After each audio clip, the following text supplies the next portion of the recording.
Good morning, everyone. We'll let computers kind of sync here for a minute and connect to all audios before we jump in, but it's great to see all of you this morning.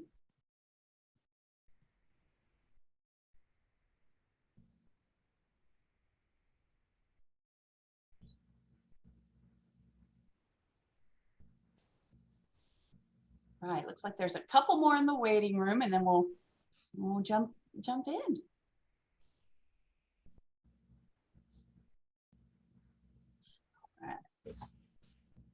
All right, fantastic. We are really looking probably at an hour this morning. So we want to jump in and get started and make sure that we have plenty of time to cover all of your all's questions and needs. But thank you all very much for joining us. We know this is really an electric time on campus, I like to call it. You know, electric is beautiful when you don't touch it with your bare hands. So let's stay our distance and enjoy the electricity of campus this next few weeks. We know you're giving this hour up and it's very intentional of you, and we appreciate that. And we thank you for your passion for community work to be able to do that. Our panel today is absolutely amazing and really professionals in the area that we are interested in looking at and diving into. They're really going to help us frame our discussions from their background knowledge and their expertise. If you're open to it, we would love for you to drop your name and your department, your unit, your agency in the chat so that we can see who all's here and they can have a good idea of where we might be looking in terms of engagement. We noticed from the participant list that it is a very varied list. A lot of diverse interests and potentials here. So we will do our best to kind of hit on all the topics, but we will make sure that we have a resource for you when you leave. So we'll provide links and documents and things that you could dig into on your own to get further understanding. And of course, all of us are available at any time to talk to you individually if that's something that is important to you as well. Assessing and evaluating community partnerships and projects and learning outcomes specifically is critical for several reasons. First, it allows us to measure the effectiveness of our efforts and determine if we're meeting our goals and objectives that we've set out. This information can help us identify areas of strength and weakness, make those necessary adjustments that will come, and improve the outcomes over time. Second, it helps us build stronger relationships with our community partners. By gathering feedback and incorporating their input into your work and making sure their voice is represented, we demonstrate that commitment that we have to a collaborative effort to build trust and credibility with the people that we're partnering. Third, it enables us to be accountable to our stakeholders. That includes funders for grants potentially that we might be working on, community members that are actually a part of this work and receiving kind of the benefits and outcomes, or really working to make an effort to change their communities, and organizational leadership. So who it is that we're kind of seeking to make these kind of conservative changes. By sharing your evaluation results and demonstrating the impact that you've had, we can build that support in our work and the resources needed to continue to make that positive difference. So it's all about telling our story of assessing and evaluating, but doing that respectively and responsibly. And I think you'll hear that a lot today. Assessment and evaluation are critical steps to ensuring we get there. We have to have learning goals. We have to build strong relationships. We have to be accountable and transparent. And we'll talk about all of those things today. As you have seen in the ads, we have three great experts with us, breaking down, understanding, applying, designing, and digging into the work of learning outcomes and evaluation of programmatic design. First up, I want to introduce you, if you don't know already, to Robynn Shannon. Robynn is the Director of Curriculum Development here at WVU. As the Director of Curriculum Development, Dr. Shannon provides individual and group consultation support and professional development programming related to teaching and course design, assessment of curricular and co-curricular student learning, program review, curricular revision for faculty, and unit level administrators. In addition, she is active on several faculty senate committees and is a member of the Academic Advising Council Executive Committee and the Women's Leadership Initiative here at WVU. She's an active member of the Professional and Organizational Development POD Network in Higher Education, the Association for Institutional Research, and the Association for the Assessment of Learning in Higher Education. Dr. Shannon joined WVU in 2018 as an Assistant Director for Assessment and Quality Assurance in the Teaching and Learning Commons, bringing experience as both the Director of Institutional Assessment and Effectiveness and STEM Learning Coordinator from her previous institution, Fairmont State University. Prior to learning her PhD, she worked as a research assistant at both the Smithsonian Institute for National Museum and of the National Museum of Natural History and the Massachusetts Institute of Technology. Well, that's a tongue twister for me for some reason. Her teaching career began as a Peace Corps volunteer in Ghana, teaching biology, chemistry, and physics to secondary students. She also served as a volunteer capacity in ESL tutor and in transitional housing facilities for women. We thank you very much for that, that community involvement that you had there, Robynn, and what a great resume. Next up, we have Adeola Ogunade. Adeola is a cooperative extension professional specializing in program evaluation and reporting. In her role, Adeola serves as a professional development resource to extension faculty in areas of program development, implementation, and reporting. She's responsible for ensuring that WVU Extension meets federal reporting mandates. Her program evaluation efforts focus on utilizing quantitative and qualitative methods to illuminate the impact of extension programs on individuals, families, and communities in West Virginia. She works closely with agriculture and natural resources and family and community development programs. She's committed to building program development and evaluation capacity among extension professionals through purposeful professional development opportunities. Love that. Her other professional experiences include facilitating strategic planning processes, developing evaluation plans for grant applications, and facilitating conversations around culturally responsive evaluation. Really important stuff there, Adeola. Thanks for joining us. Last but certainly not least, Miss Megan, is Megan Kruger. Megan is the Evaluation and Research Specialist for West Virginia University's Extension Service and has completed the Program Evaluation Professional Certificate in the Learning Science and Human Development Department within the College of Education and Human Services at West Virginia University. She earned a Bachelor's of Science in Wildlife and Fisheries Resource Management at WVU and a Master's of Education and Environmental Education at Slippery Rock University. Her research interests include in intervention and behavior change programming, program evaluation, and conservation psychology.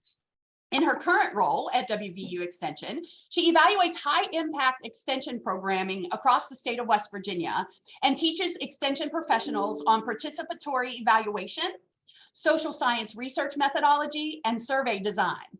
Previous to a role at WVU Extension, she worked at West Virginia Water Research Institute, the National Aviary, and the West Virginia Botanic Gardens as an educator.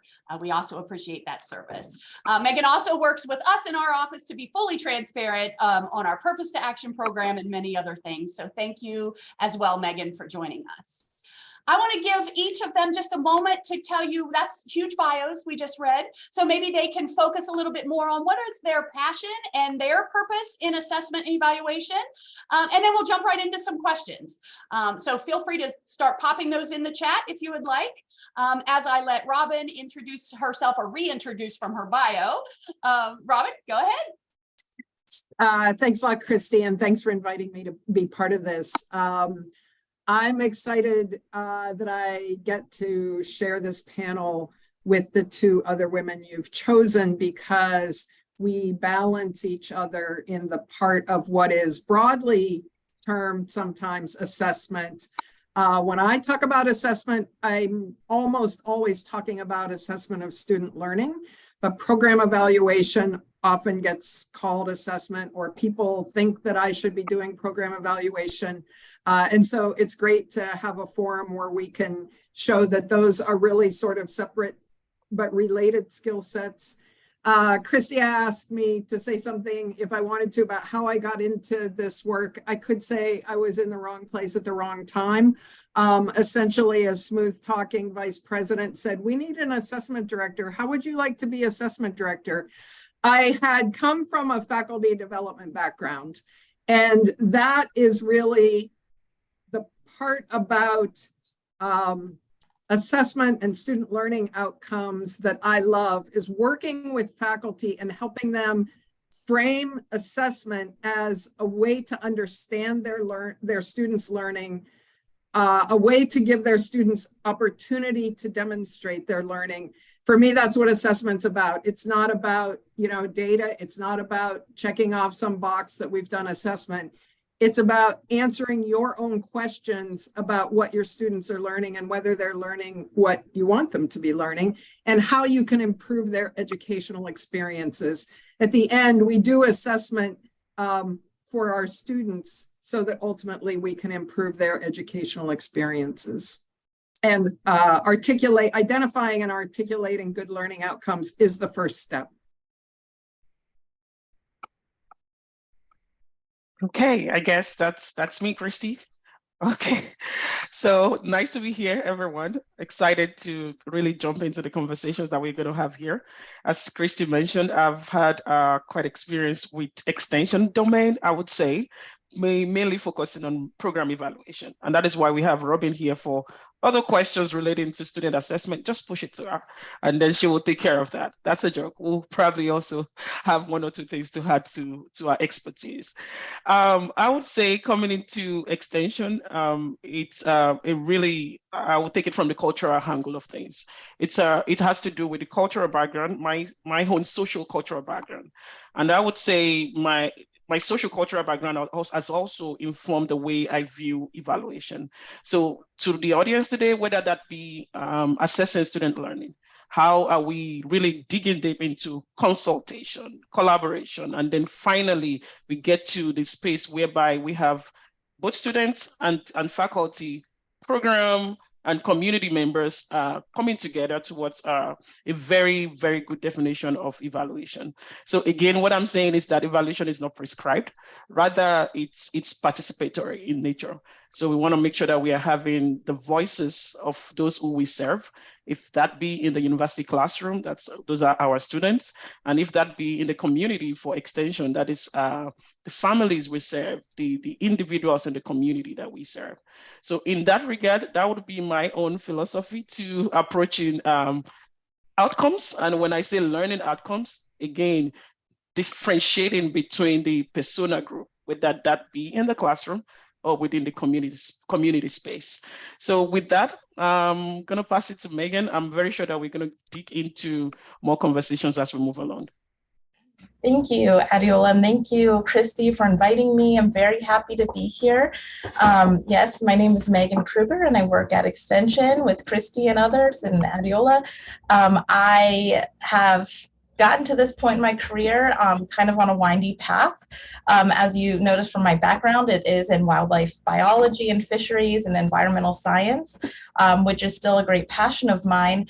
One interesting thing that led me to evaluation was working as an educator in the communities, whether it be at an actual botanic garden or going out into the community, and realizing that a lot of these programs that I was a part of were a top-down approach, and that they were really just trying to give people the knowledge and hoping that the knowledge was going to change their behavior around an environmental problem or around some kind of community problem, which I noticed never really worked.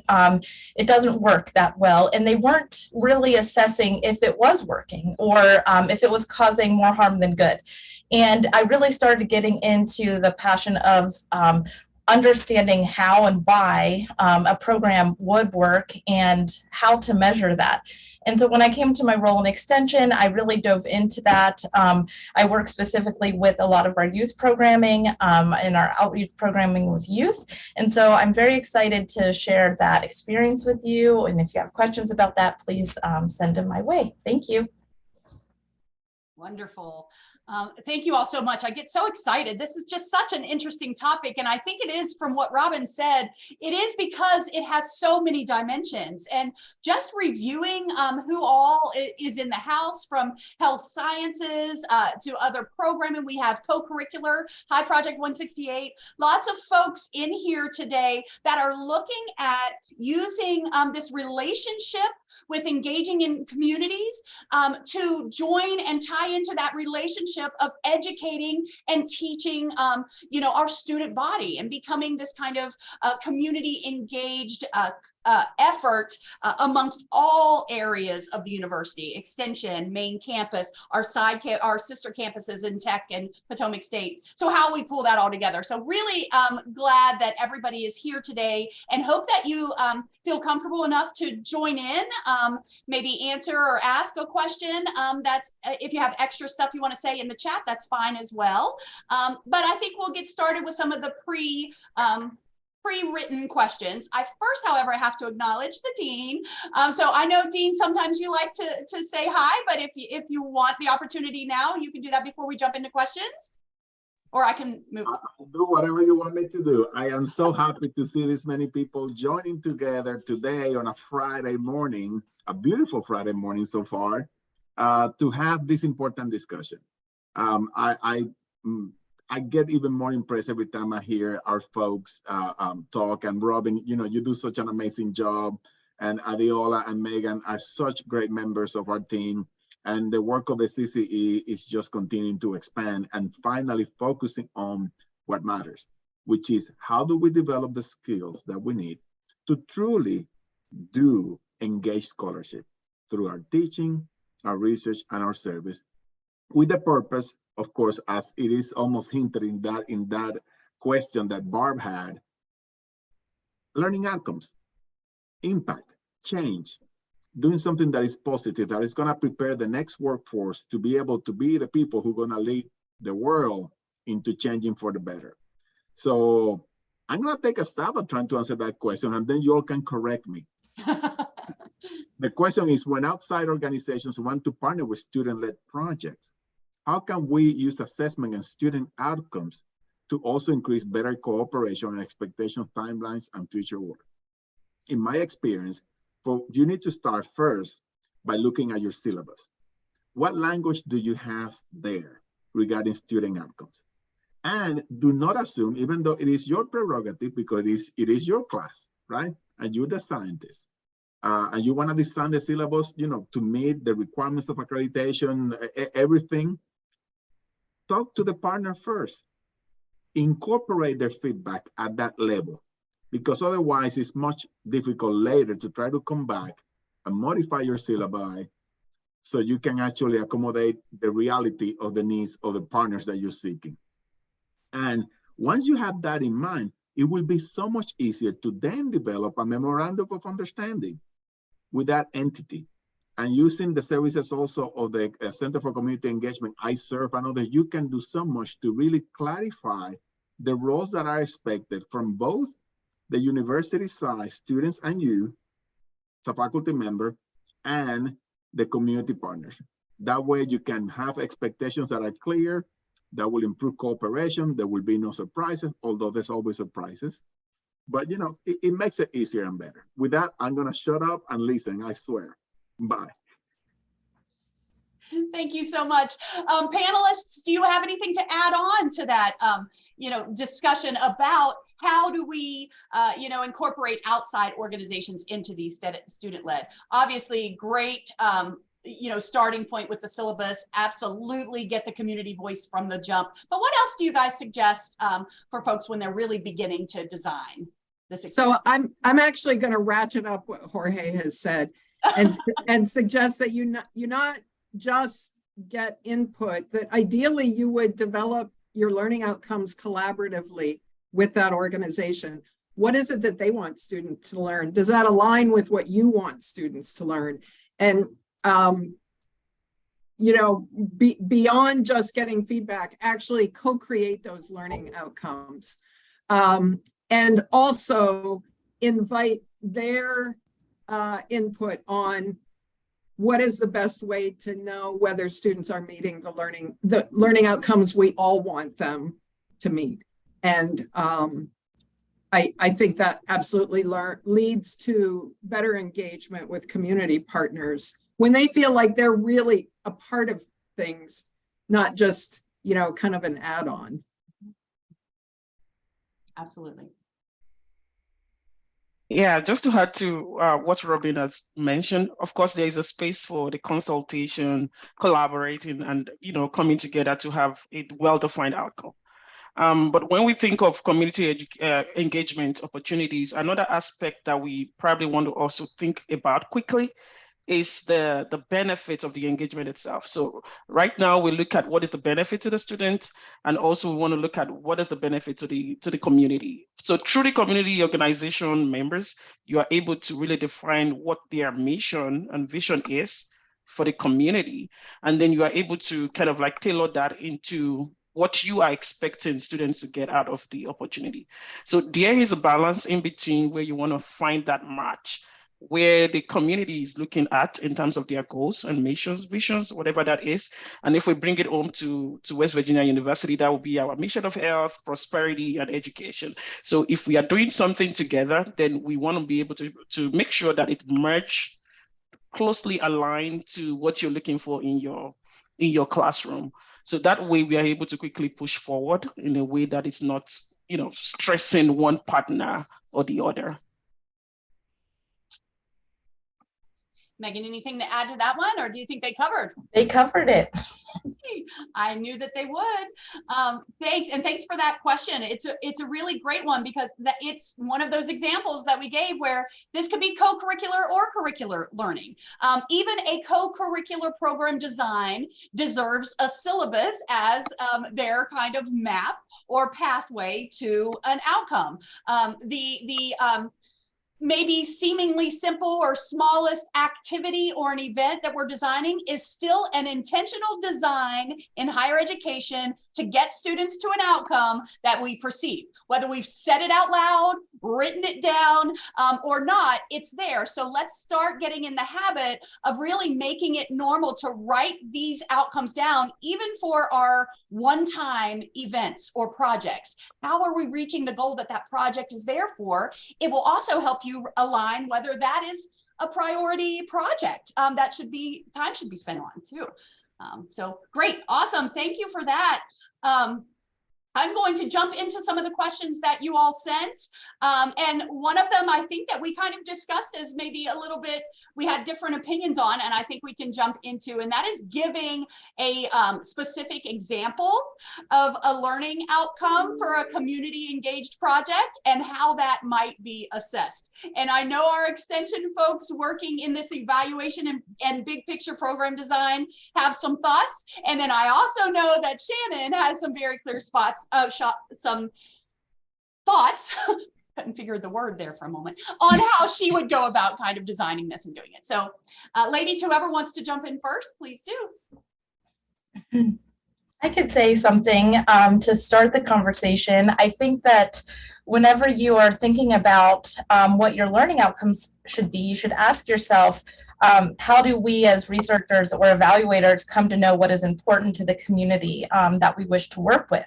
Because again, as the others have said, it should be co-created, collaborative approach, and you should understand what their interests are in improving whatever you're trying to improve, and who is at the table and who's not at the table, and making sure that everybody in this original discussion of learning outcomes has a voice. And I think that's really important, because those learning outcomes will then appear. You'll start seeing the approach of each person on the team and what's important to them. Absolutely. I think I will continue from where Megan has stopped. If we want to look at examples, the question says examples of specific outcomes relating to community engagement. That can span through anything. I'm not going to say there is a perfect example of community outcomes relating to students and their relationship with the community. But I will cite an example from one of the extension work that I've been on. There's an Excite project, and I know I see Dennis in the room. We are both on that project together. The PI is one of our wonderful extension professional in extension, Stephanie Lusk. So we were working on this Excite project, and the idea is to take resources, health resources into the community. We knew we wanted to do that. Extension is built for that. the Dean mentioned the tripartite mission of land-grant universities such as this one, the research, the service, and the teaching, and mostly, and I'm wearing my West Virginia extension gear because I want you to know that extension is in the university, right? So part of what we do in extension is most of the time we are given that opportunity, or we have given that responsibility to go into the community to do those community engagement work.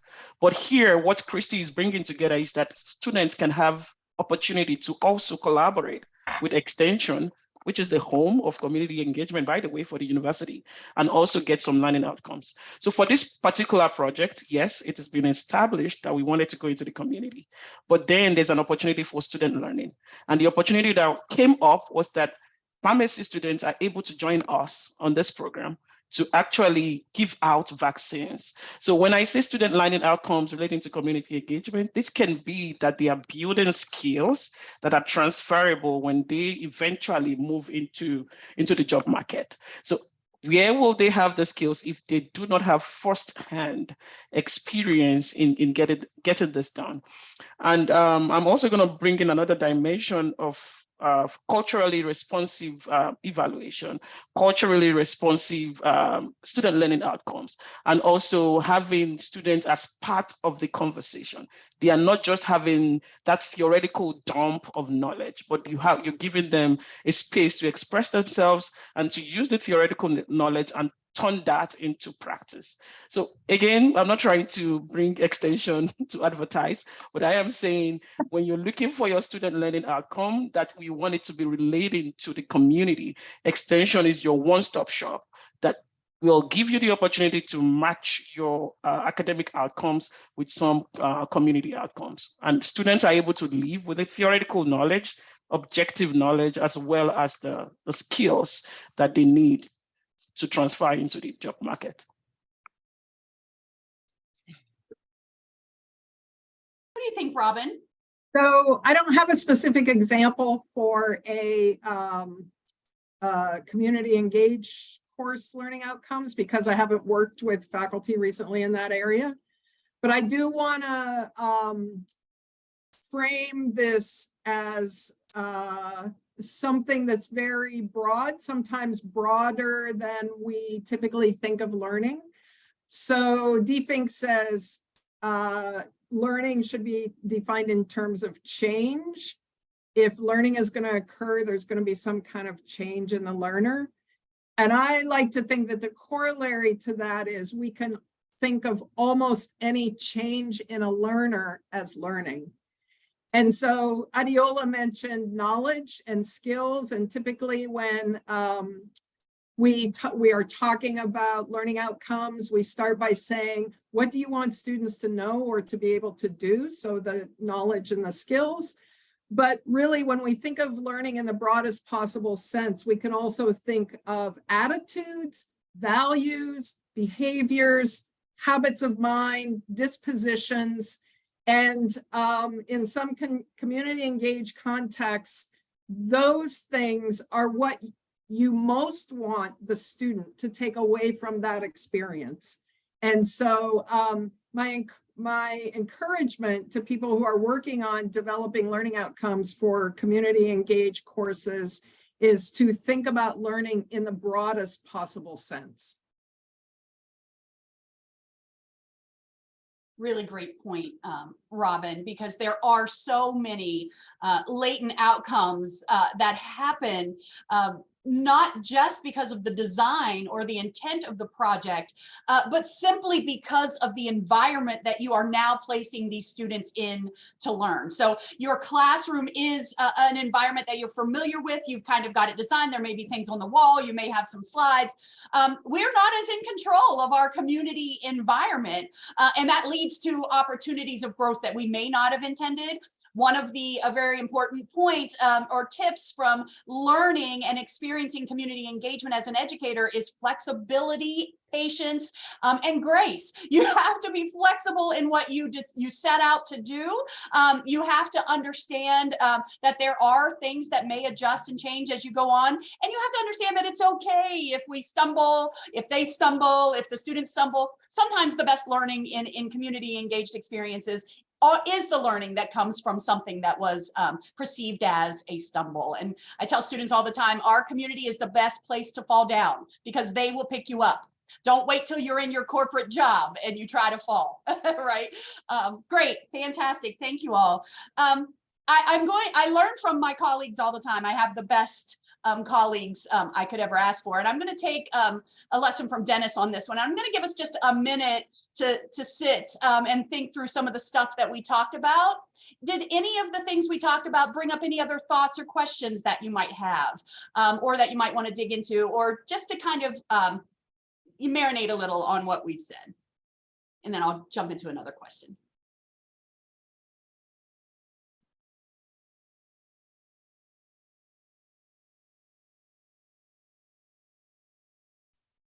Silence is hard for me, folks. You all know me, you know this, but okay. Seeing as I'm not seeing anybody jumping right out, continue to think, continue to process, but let's talk a little bit now about what obstacles or barriers, perceived or real, that we may have seen when looking to achieve these kind of community relationships. That's inside the university, which can be seen as its own little community, right? Or external partnerships in regard to building these outcomes. So, you know, if we want to look at in general, what are some of these things we should be watching for, or things that may come up and how we could address those? Whichever of the panelists want to jump in, feel free. Okay, I guess I'm going to take a stab at it, and then maybe Shannon, Robynn, sorry, excuse me, and Megan can drop a few words. So in the broad scheme of things, one of the challenging, and with empathy for faculty in the room, right? One of the challenges that you might face in structuring a work like this is time. That is the elephant in the room, right?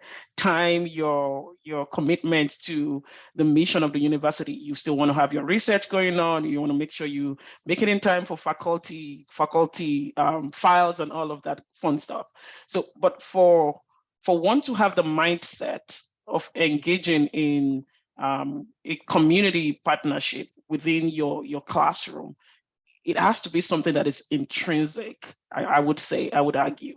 If it's extrinsic, then there would always be some factors that will stop you from doing them, right? But once it's ingrained, it's a mindset, then you are not bothered by the time that you will need to take to revamp your syllabus from time to time, and then the resources that you need to bring into the room, stepping outside of what you've known all this while. How I was taught is how I'm meant to teach, right?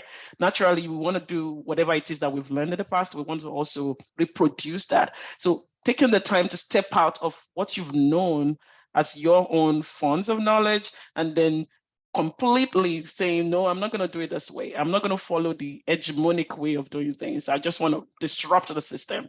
I think that takes a lot of courage. And like I said, with empathy to faculty in the room, it takes a lot of time to revamp all of that good work.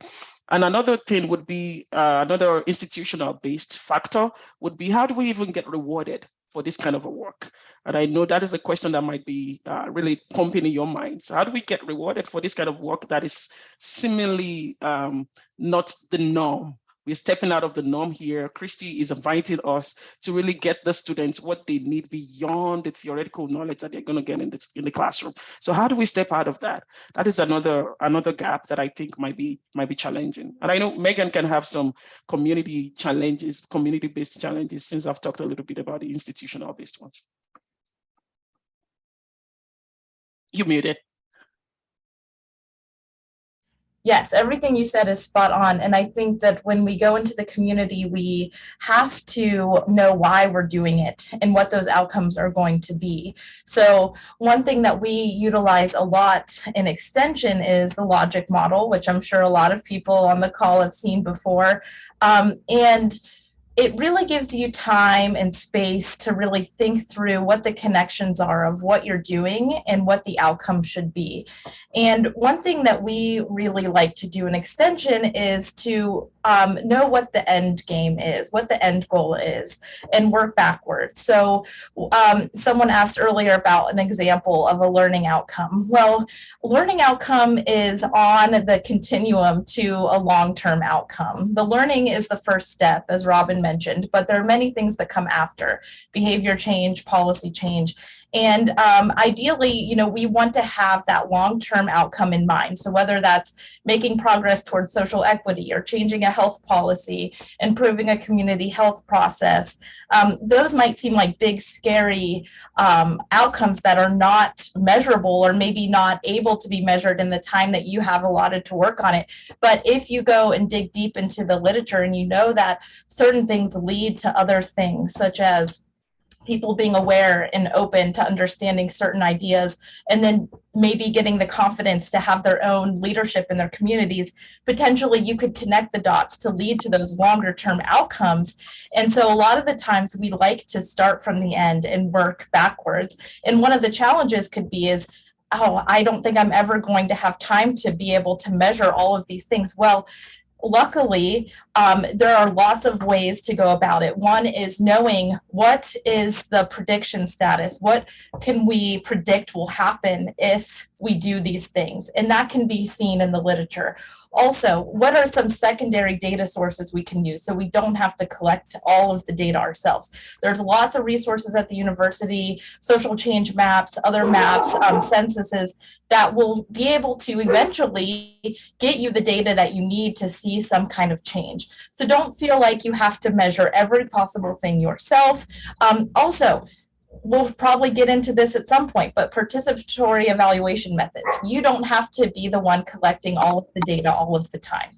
You know, one thing about community engagement is that co-creation. They can be in charge of creating, helping you create data collection instruments, going out into community and collecting the data, helping you even analyze. I mean, there are lots of ways to involve the community members. And I think knowing that you don't have to take it all on yourself is something that can help alleviate those barriers. I'm going to jump right back to Adeola real quick. She had a hand raised, and then we'll get to you, Robyn. Yeah, thank you. While Megan was explaining all of that very cogent points, I also thought of the barriers to maintaining a sustainable community engagement within the community. So that is to say, if Robyn, for instance, is going into the community to start a work, how is it that she's going to make way for another person coming in the next 2 years to also have that good path in having that smooth relationship with the communities we serve?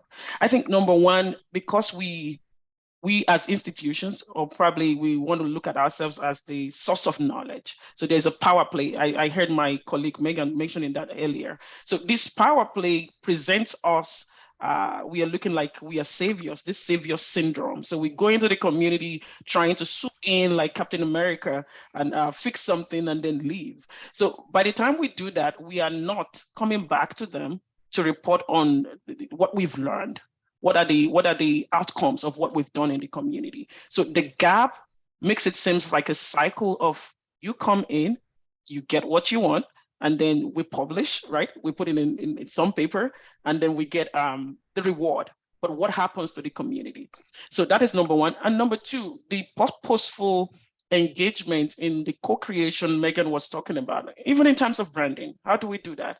Everywhere we know we want to say, this is WVU, we are doing something. But if we are collaborating with community partners, we want to also let them bear the benefits. Do not just put the costs on them. They also need to be part of the benefits.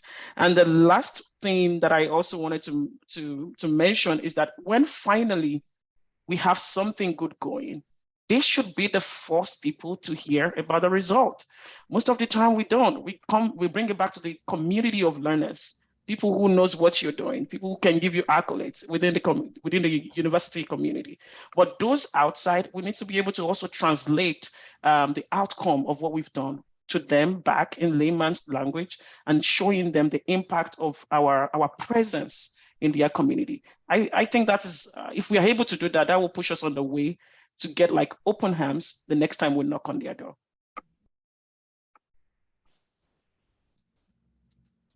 I think, Kristi, just to make sure I am remembering your question, it was about obstacles, the biggest obstacles and barriers that you may face, challenges even that you may face. Yes.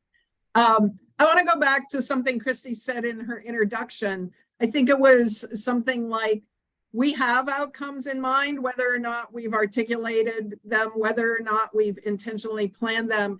And I would say, when we're talking about student learning outcomes, the biggest obstacle is not being intentional in articulating those outcomes from the get-go.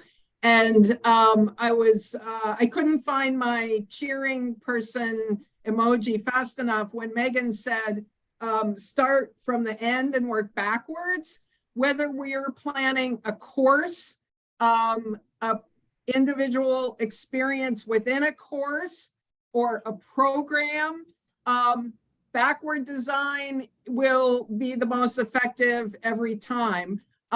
In fact, when my supervisor and I are working on putting together a presentation, I will say to him, what are the outcomes you want? You know, the learning outcomes for our audience. And then we work backwards from there.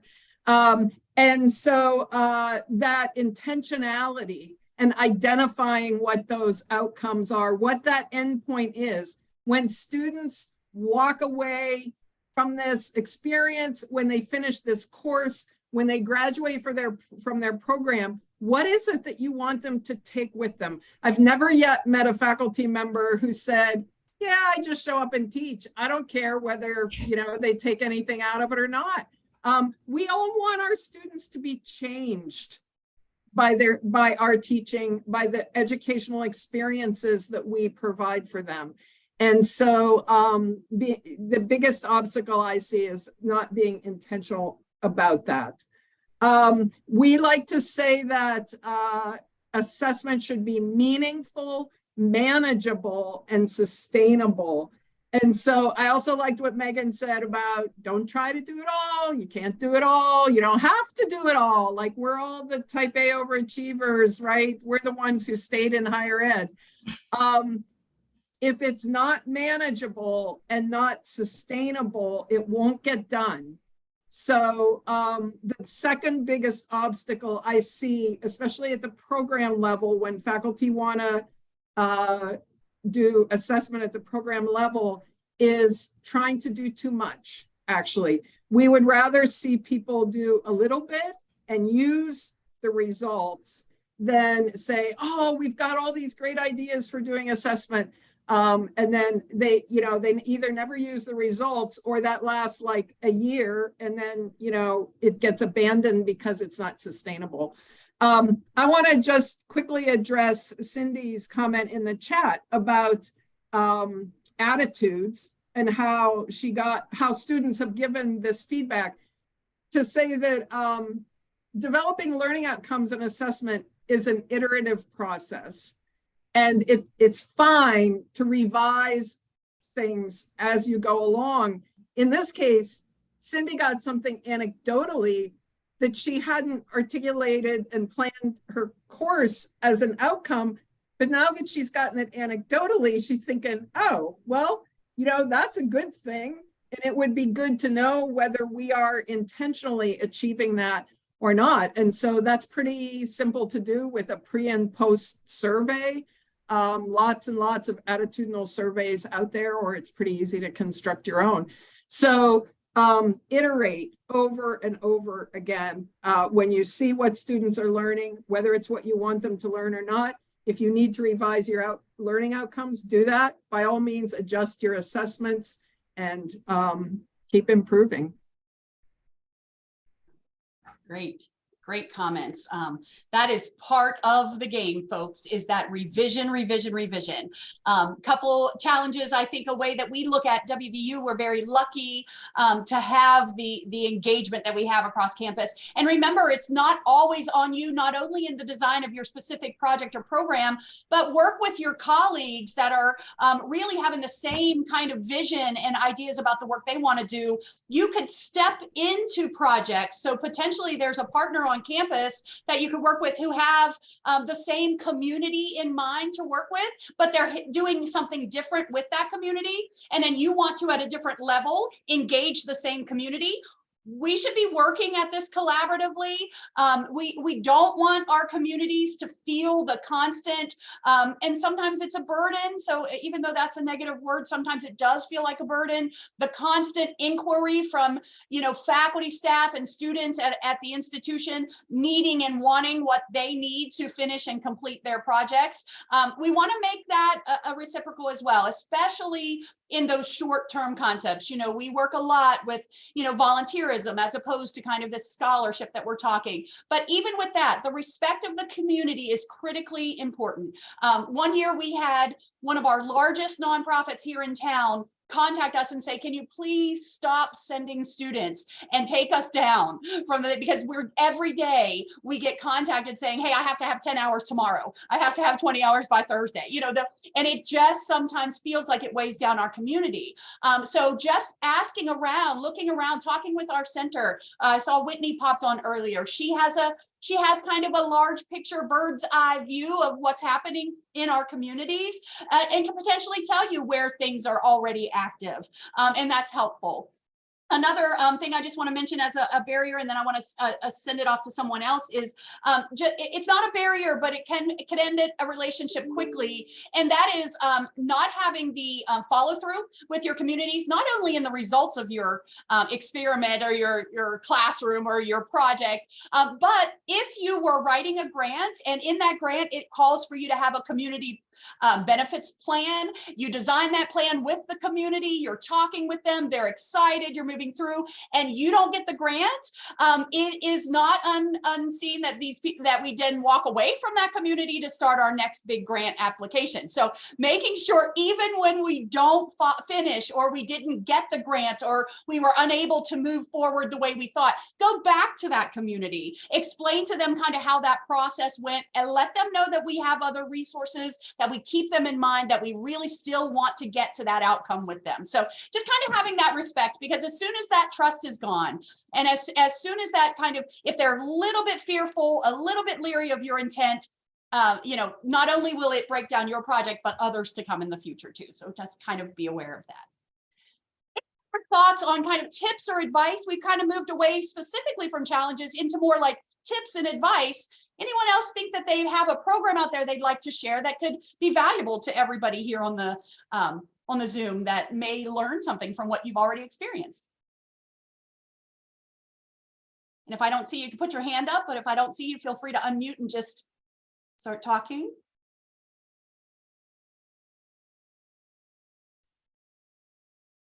Oops, Barb, we can't hear you. I don't know. It looks like you're unmuted, but you might be on a different audio. All right, can you hear me There now? you are. Yes, we can. Good to see you. How many times have we said that? Could you repeat the question, please? I didn't hear all of it. Yeah, I'm just asking to share if you have something to share. If you've done a project, and I know you have, if you've done projects that may potentially benefit the group, and you'd like to share some lessons.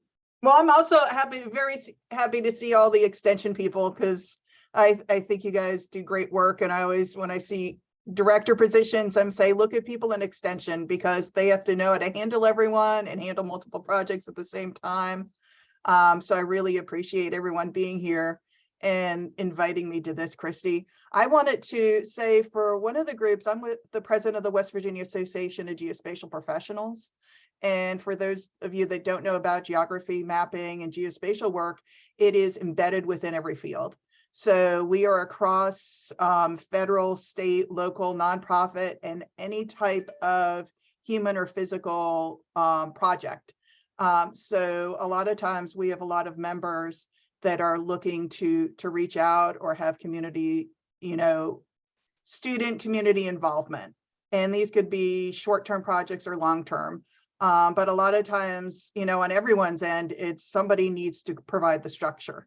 And sometimes we get at that weird impasse of, well, who's going to provide this structure? And what you're talking about, that would provide that, that someone that comes in with the ability to come in and say, okay, this is what you want to do, but now you have to figure out how to do it. This is where we're going to start, and I'm going to help lead this. So like you said, you don't leave a community feeling as if they weren't the most important part.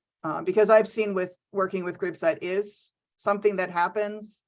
And sometimes that's a matter of expectations, but also it's that matter of feeling like somebody came in and wanted something from your group, but then weren't continuing that relationship, even if it's just that, we can't do anything right now, but we understand that what you need is critical. And there's not enough people to go around the state for everything everyone wants. We know that.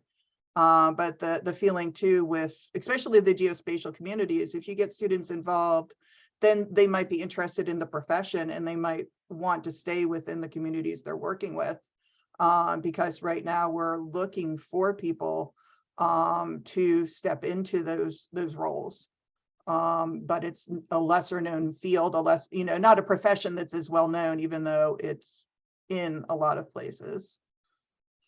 So I just wanted to make my pitch for that, and my pitch for the First Two Network. If you haven't been involved with the first generation work going on at all the universities, that is their own community. And I have a student that's doing her capstone research in sociology and GIS on first gen, and I'm learning so much from the work she's doing about the challenges that they're having. And this would work really well because I didn't realize how much there's a gap in how information and experiences reach them. There's an expectation that just because resources are out there, they know how to use them, or that they have the family structure to use them. It's not that at all. And something like reaching out to first gen students, which, as she points out, aren't just in high school. They're anyone of after high school of the age to go back to college. So you could be a non-traditional student. And so I encourage you, if you want to know more about that, if you haven't heard of First Two. That's great. Well, thank you and I think you shared it in the chat, right? We'll make sure I shared it in the chat, good. And Kristi knows I've worn many hats. So I love it though. basically, Great. if you say, I want to work with a group and this is who I'm looking for, I could say, okay, let's point you with the group. And then also, again, the thing for sustainability, if you're ever at a loss, anything to do with sustainability, recycling, or waste disposal in the state, we have solid waste authorities in almost every county that are looking for people and would be happy for any type of involvement. I've been on so many USDA grants to bring that in, and they're just grateful, to get the word out there. So thank you again for everything that you're doing. This was very helpful. Oh, great. Thanks so much, Barb. I think that we have a few more minutes here, and I want to end with the question of resources, because I think that that's very valuable out of this conversation. We know that there's a lot of independent questions that really, community engagement is very specific to the work that you're doing. So the question is, are there any resources or institutional structures that have been or could be more supportive of this type of work? And we have them here in the house. So Robyn, if you'd like to start by telling the folks here where they can find you as a resource and what areas you may be able to support them in. Yeah, so a big part of my job, and actually my favorite part of my job, and that's probably why it's a big part of my job, is meeting one-on-one with faculty or people in creating co-curricular learning experiences, or groups, whole departments, whole program faculty, to help them think through how to do this better. I don't come with answers. As Adeola said, this kind of savior idea. I'm not the expert on what you're trying to do.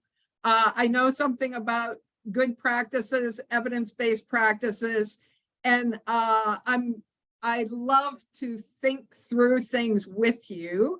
So please contact me anytime you just want to bounce ideas off somebody, or if you've gotten to a point where you just feel stuck and you're not sure how to get beyond stuck, I'm happy to help you with that.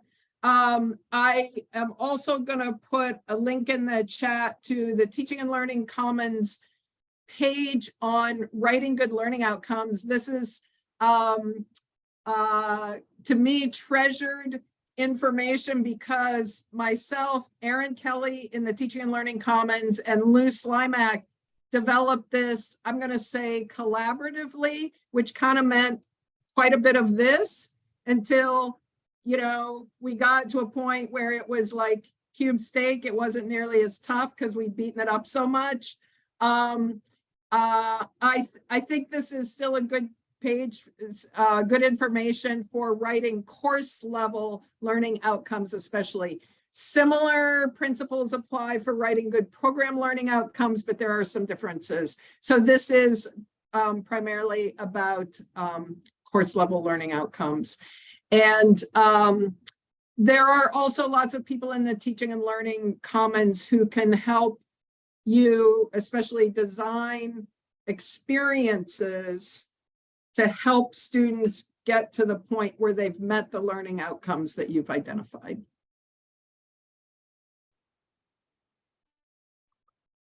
Okay, so if you need us to also talk through the aspect where you want to go into the community to introduce your students to the community and have some community, specific learning outcomes, you can find us at NAP Hall. You can find me at NAP Hall. In fact, Megan and I, we are just side by side in the office. So NAP Hall is the place to go. And also, if you have need for writing these program outcomes themselves, we can provide resources for you. I'm available. Again, the same idea with Robynn, we do not prescribe. We have to work through it together in determining what those program outcomes are, especially if you're looking not just to have learning outcomes for your student, but to also have outcomes within the community that you will be carrying out your community engagement. There is no community engagement that will not take into consideration benefits to the service provider. In this case, that would be your student, and then benefits to those whom you are pushing out the services to. So if you want to look at that angle, please feel free to reach out. I'm more than happy to discuss that and reach a specific outcome together with you as you walk through it. Another aspect that we might also be helpful on is assessment, measurement itself, when we look at the tool itself. So once you're fine with your learning outcomes, you've determined your program outcomes, then we can think of measurement. There are lots and lots of tools out there that are validated and that can speak to your outcome. But like we said, the first step would be to have those outcomes first before we are able to match those outcomes to the perfect tool that might work for you. So it's been nice coming here to chat with you all. Megan? Yeah, I think they covered it really well. I would just add one more point. So I worked in another university setting before and was not really aware of the giant impact extension had in the state.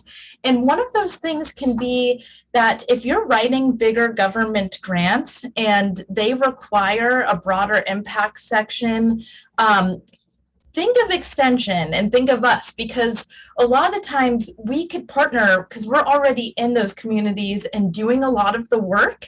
And if it can be a reciprocal relationship, that's even better. But we can really help kind of bring those broader impacts of your research to life in an applied way.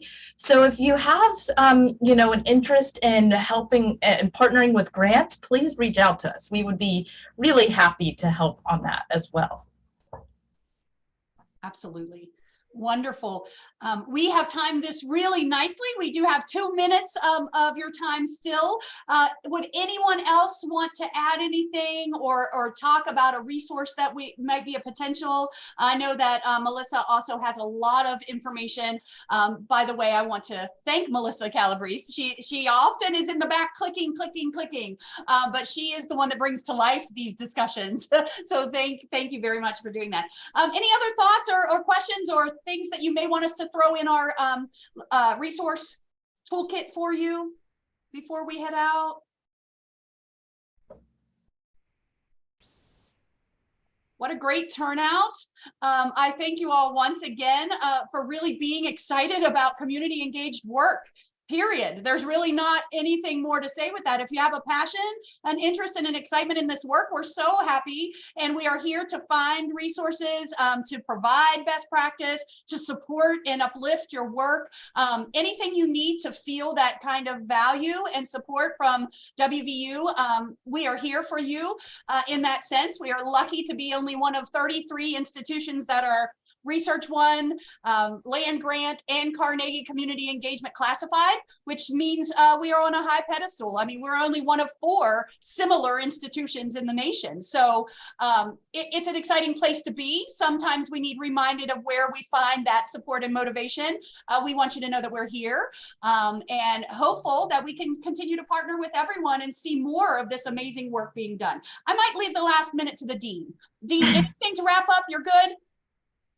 It's all good. I actually kept my promise. I did not intervene. You did it. You did good. I did it, and it took so much, so much.